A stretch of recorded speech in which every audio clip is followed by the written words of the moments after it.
Les rues dessinaient une toile noire, presque vide, et pourtant son esprit poursuivait un chemin plein d'espoir. Le cauchemar de ces dernières années s'envola, et son âme retrouva cette liberté d'être.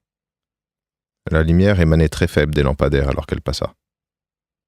Toujours tout droit, elle arriva au carrefour où la lumière prenait l'image de la nuit, et au moment où elle traversa, elle entendit des pas.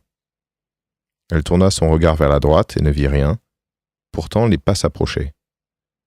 En se penchant en avant pour mieux voir, elle entra dans la rue noircie et plissa les yeux. Une forme solide et sombre, cachée dans l'obscurité, restait hors de sa vue. Elle intensifia son regard. Un autre pas résonna plus près encore.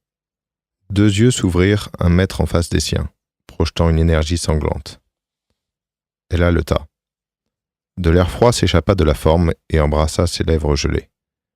Les pieds cloués à la chaussée, son corps sortit de l'état paralysé dans lequel elle était, et elle recula doucement, tout en restant fixée au regard de la forme. À nouveau dans la rue principale, elle vit le scintillement du café plus loin, et elle se précipita vers celui-ci. La fenêtre de l'entrée dévoila un couple qui occupait une place au fond, et le dos d'un seul homme assis à une des premières tables. Il portait toujours son trench coat et un chapeau noir sur sa tête. Elle vit ses cheveux courts et marrons.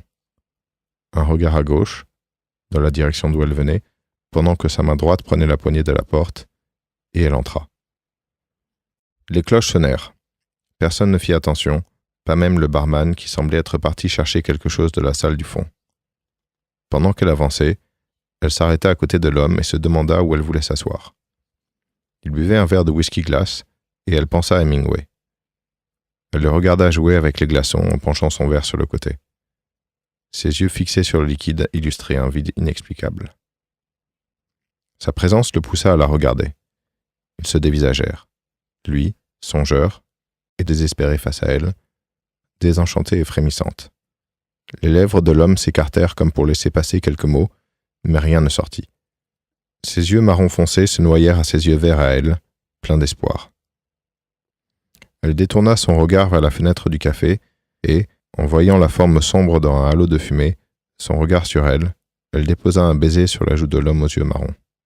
« Cela ne fait pas longtemps que vous attendez, j'espère, » dit-elle d'une voix qui démasque sa peur, contraire à son sourire. Elle s'asseya en face de lui. Toute une vie.